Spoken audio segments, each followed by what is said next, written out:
अब जो अगली चीज़ हमें देखनी है वो है नॉमेनक्लेचर। तो नॉमेनक्लेचर हम कैसे करते हैं कोऑर्डिनेशन कंपाउंड का। तो उसमें फर्स्ट रूल है आपका कटायन किसी भी सॉल्ट में, सिर्फ कोऑर्डिनेशन सॉल्ट ही नहीं, किसी भी सॉल्ट में कटायन को पहले लिखते हैं और उसके बाद हम अनायन को लिखते हैं। अगली चीज़, अब K4FeCN होल 6 ये कोऑर्डिनेशन कंपाउंड है। इसको अगर आप वाटर में डालते हो तो 4 पोटेशियम अलग हो जाएंगे और ये पूरा ब्रैकेट अलग हो जाएगा। तो इन पे अगर 4+ चार्ज है तो इस पूरे ब्रैकेट पे 4- चार्ज आ गया। तो यहाँ से अगर आप देखोगे तो हमें कटायन को पहले लिखना है, फिर इसके बाद अनायन को लिखना है। सेकंड केस में आप देख सकते हो कि आपका ये है कंपाउंड। इस कंपाउंड के आप क्लियरली देख सकते हो कि ये ब्रैकेट पहले आया है तो ये कटायन हो गया और ये बाद में हो गया, तो ये अनायन हो गया। अगर आप चाहो तो इसको वाटर में डाल के देख सकते हो। अगर आप इसको एक्वस मीडियम में डालोगे तो 3 क्लोरीन अलग हो जाएंगे और इस पूरे ब्रैकेट पे 3+ चार्ज आ गया, तो ये कटायन हो गया और ये आपका बाकी अनायन हो गया। तो यहाँ पर आपको क्लियरली दिख रहा है कि पहले आपको कटायन लिखना है और फिर अनायन लिखना है। मैंने नंबरिंग में स्पेसिफाई कर रखी है, उसको एक बार देख लेना। अगली बात है सेकेंड रूल क्या कहता है। अगर आपके पास लीगेंड और सेंट्रल एटम देखे तो देखो अभी हमने देखा कटायन को पहले लिखते हैं फिर अनायन को लिखते हैं, तो ब्रैकेट का कोई बाद में लिखा जा सकता है अगर वो अनायन वाले पार्ट में, कभी कभी उसको हम पहले भी लिख सकते हैं वो कटायन वाले पार्ट में। लेकिन अगर हम सिर्फ ब्रैकेट की बात करें, अगर आप सिर्फ ब्रैकेट की बात करोगे तो ब्रैकेट में पहले लीगेंड को लिखना है, उसके बाद सेंट्रल एटम को लिखना है। अब देखो यहाँ पर क्या दिखा रखा है, जैसे आपको इसको देखोगे तो इसको अगर आप वाटर में डाल दो तो ये 4K+ अलग, फिर ये बाकी अलग हो जाएगा। तो इसमें सबसे पहले आप पोटेशियम को लिखोगे क्योंकि ये कटायन है, फर्स्ट रूल ने कहा था। फिर इस ब्रैकेट में हम पहले किसको लिखेंगे, लीगेंड, मतलब CN को हम सेकेंड नंबर पर लिखेंगे और बिल्कुल लास्ट में आपका सेंट्रल एटम आएगा। इसी हिसाब से आप सेकेंड भी देख सकते हो इस कंपाउंड को। तो इस कंपाउंड में आपको पता है ब्रैकेट को पहले लिखा जाएगा क्योंकि ये ब्रैकेट आपका कटायन वाले में आएगा, बट इस ब्रैकेट के अंदर ही पहले किसको लिखेंगे तो लीगेंड को लिखा जाएगा और उसके बाद किसको लिखा जाएगा आपका सेंट्रल एटम को, और फिर फाइनली लास्ट में आपका अनायन आएगा जो कि आपका फर्स्ट रूल कहता है।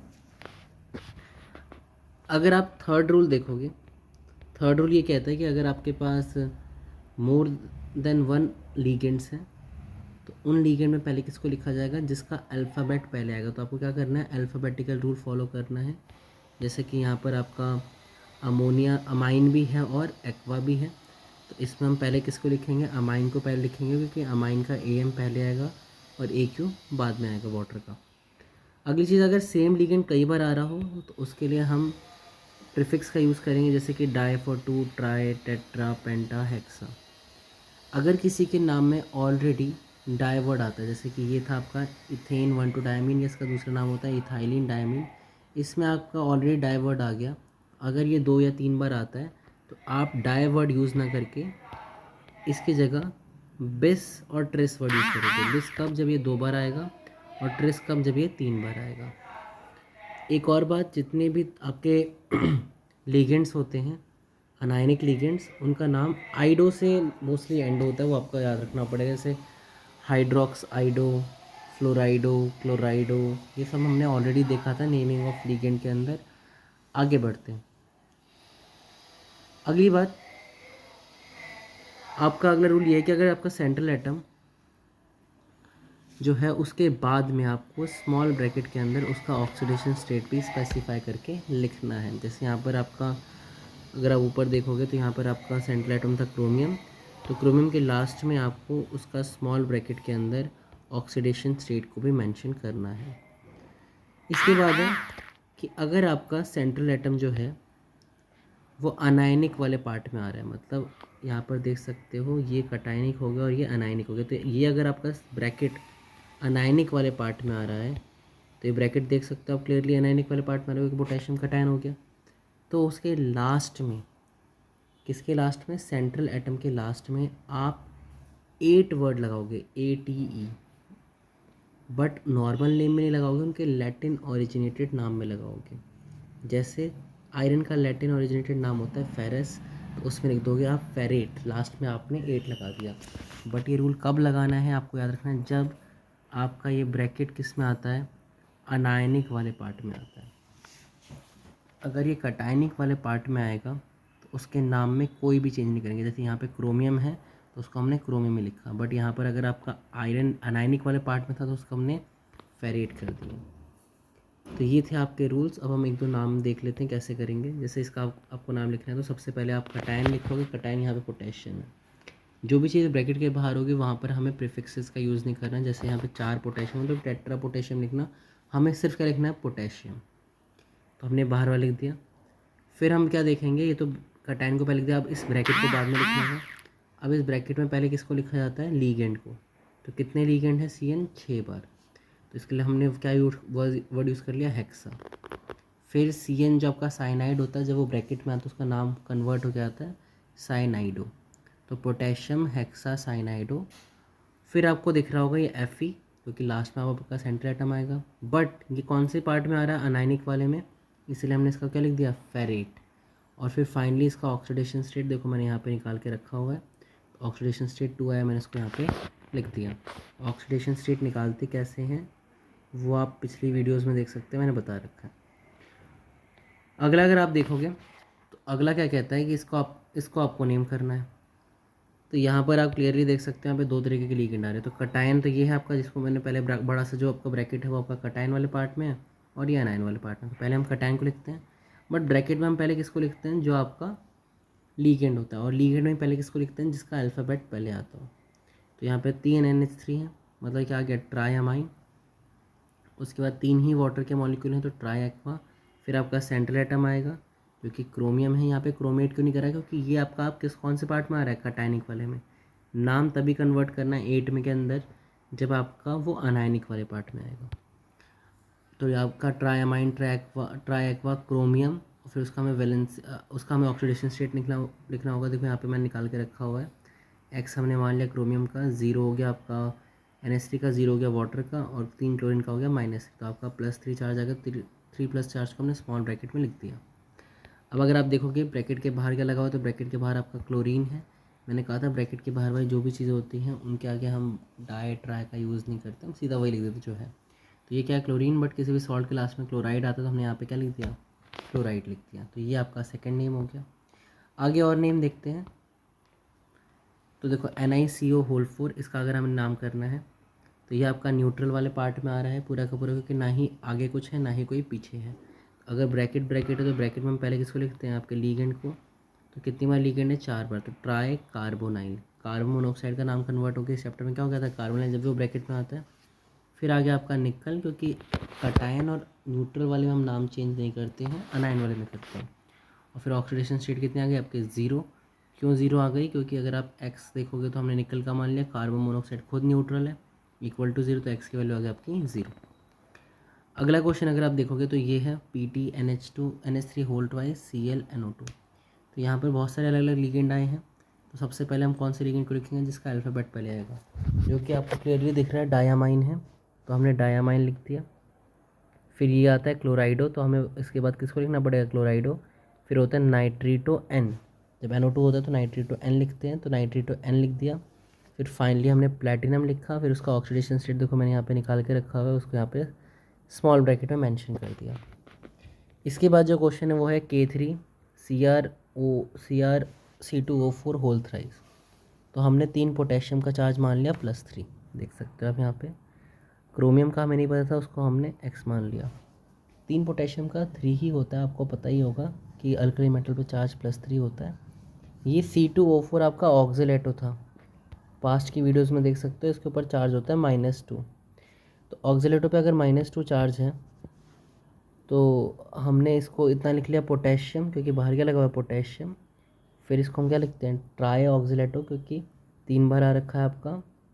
फिर आपका आ गया क्रोमेट। क्यों आया क्रोमेट, तो उसको आप देखो, ये कटायन हो गया और ये पूरा ब्रैकेट आपका अनायन हो गया, ये ब्रैकेट आपका अनायन हो गया। तो हमने बताया था कैटायन को पहले लिखना, आपने लिख दिया। फिर इस ब्रैकेट में हमें पहले किसको लिखना होता है, आपका लीगेंड को पहले लिखना होता है। तो लीगेंड कितनी बार है, 3 बार, और कौन सा लीगेंड है, ऑक्सीलेटो। फिर क्रोमेट क्यों आया, क्योंकि ये पूरा का पूरा पार्ट कैसा है, अनायनिक पार्ट है। अनायनिक पार्ट को हम जब भी लिखते हैं तो सेंटर एटम के लास्ट में 8 लिखते हैं। फिर फाइनली हमें इसका ऑक्सीडेशन स्टेट निकालना था, तो देखो बगल में ऑक्सीडेशन स्टेट निकाल रखा है। हमने मान लिया 3 पोटेशियम का 3, X मान लिया हमने क्रोमियम का, और 3 × -2 हो गया आपका ऑक्सीलेटो का। हमने ये सब इक्वल टू 0 पुट कर दिया। फिर यहाँ से अगर आप देखोगे तो x की वैल्यू आ गई आपकी +3, जिसको मैंने यहाँ पे मेंशन भी कर दिया है। अगला क्वेश्चन आप देख लो, तो COCl2 En whole twice Cl। तो सबसे पहले आपको पता है इस ब्रैकेट को लिखा जाएगा, फिर क्लोरीन को लिखा जाएगा जो बाहर है। तो हमने शुरू करा डाइक्लोराइडो, क्योंकि क्लोरीन पहले आता है C, तो डाइक्लोराइडो। फिर En के नाम में ऑलरेडी मैंने बताया था पहले से उसके नाम में डाई वर्ड याद आता है, इसलिए आप डाई ट्राई यूज़ ना करके अब क्या वर्ड यूज़ करोगे, आपको यूज़ करना पड़ेगा यहाँ पर 2 बार है तो बेस, 2 बार के लिए बेस और 3 बार के लिए ट्रेस, अगर उसके नाम में ऑलरेडी डाई वर्ड आता है। तो डाइक्लोराइडो बेस इथाइलिन डायमीन, या इसी को हम इथीन 1,2 डायमीन बोलते हैं En को। और फिर आपको ऑक्सीडेशन स्टेट लिखना है, तो कौन सा सेंटर एटम है आपका कोबाल्ट। ऑक्सीडेशन स्टेट अगर आप निकाल के देखोगे तो आएगा आपका +3। कैसे आया, इसका आपने x मान लिया। फिर आपका क्लोरीन पे चार्ज कितना होता है -2, फिर ये तो न्यूट्रल होता है, और बाहर भी और बाहर कितना क्लोरीन है 1, इक्वल टू 0 करोगे तो x इक्वल टू +3 आ जाएगा। 3 क्लोरीन इधर है, 3 क्लोरीन उधर जाएंगे तो वो प्लस वाले हो जाएंगे। तो इसका नाम देख सकते हो डाइक्लोराइडो बेस इथाइलिन डायमीन कोबाल्ट, फिर थर्ड और क्लोराइड, थर्ड इसका ऑक्सीडेशन स्टेट आया था, और फाइनली क्या लिखा हमने, क्लोराइड लिखा है। बाकी आप इसी तरीके से देख सकते हो वीडियो को कि नेमिंग हमने कैसे करी है, क्वेश्चंस को आप गो थ्रू कर सकते हो। अब देखो एक आता है रिवर्स क्वेश्चन, जिसमें आपका ऑलरेडी नेम दे रखा होगा और नेम से आपको फाइंड करना पड़ेगा उसका फॉर्मूला। सॉरी हमने अभी हाँ आपको फॉर्मूला दे रखा होगा और फॉर्मूले से आपको उसका नेम फाइंड करने वाले आपने क्वेश्चंस करे हैं। अब आपको पहले से ही नेम दे रखा होगा और नेम से आपको फॉर्मूलाज को कैलकुलेट करना पड़ेगा, मतलब उल्टा क्वेश्चन आएगा बेसिकली इसका। तो उसको कैसे करते हैं हम उसको देखते हैं। तो देखो अगर आपको रिवर्स क्वेश्चन करना है, जैसे कि ये है dichlorido bis ethylenediamine cobalt third, इसका आपको नाम लिखना है, मतलब नाम से आपको फॉर्मूला बनाना है। तो क्या करोगे, सबसे पहले आप ढूंढोगे कौन सा सेंट्रल एटम है, तो आपको देखिए कोबाल्ट, तो आप सबसे पहले कोबाल्ट लिख दोगे। फिर आप स्टार्टिंग में आ जाओगे कौन कौन से लिगेंड लगे हुए हैं, डाइक्लोराइडो, तो क्लोराइडो कितनी बार है 2 बार, तो आपने 2 बार लगा दिया। बेस इथाइलिन डायमीन, तो En कितनी बार है 2 बार, आपने इतना लिख दिया। उसके बाद आप क्या करोगे, चेक करोगे कि चार्ज तो नहीं है कुछ पूरे ब्रैकेट पे, क्या है चेक होगा। तो कोबाल्ट पे आपको क्वेश्चन में दे रखा है कितना चार्ज है +3, Cl पे आपको पता है -2 चार्ज होता है, En न्यूट्रल होता है। तो आपने क्या देखा +3 -2 आपको कितना आ गया चार्ज +1, इस +1 चार्ज को आपको ब्रैकेट के बाहर लगाना पड़ेगा। देखो मैंने यहाँ पे भी सॉल्व कर रखा है, उसको भी आप देख सकते हो। एक और नाम है आपका टेट्रामाइन एक्वा क्लोराइडो कोबाल्ट सेकेंड क्लोराइड, तो टेट्रामाइन एक्वा क्लोराइडो कोबाल्ट थर्ड क्लोराइड। अब देखो इस नेम को कैसे करेंगे, सबसे पहले हमने देखा कौन सा सेंटर एटम है, वो है कोबाल्ट, तो कोबाल्ट को लिख दिया। फिर हमारा अमाइन कितनी बार है 4 बार, तो 4 बार लिख दिया। फिर क्या क्लोराइडो, क्लोराइडो के लिए Ca लिख दिया, और एक्वा भी था, एक्वा के लिए हमने वाटर लिख दिया। फिर हमें ये सोचना पड़ेगा कि बाहर वाला क्लोरीन कितना आएगा, तो इसको कैसे निकालना है, कितने नंबर में आता है। तो हमने देखा इस पर कितना चार्ज दे रखा था, तो हमने बोला 3 चार्ज दे रखा था आपको, तो आपने इसको x मान लिया। NH4 न्यूट्रल, अच्छा सॉरी x नहीं मानना, आपको ऑलरेडी दे तो रखा है क्वेश्चन में 3 चार्ज, तो हमने कोबाल्ट मान लिया 3। NH4 और वाटर तो न्यूट्रल होते हैं, तो इसको लिखने का कोई मतलब नहीं बनता, चलो लिख भी देते हैं x + 0 फिर आपका कितना क्लोरीन है, 1 क्लोरीन है, तो 1 क्लोरीन पे कितना होगा -1। फिर ब्रैकेट के बाहर कितने क्लोरीन है, तो ब्रैकेट के बाहर आपको वही तो निकालना है, ब्रैकेट के बाहर कितने क्लोरीन है।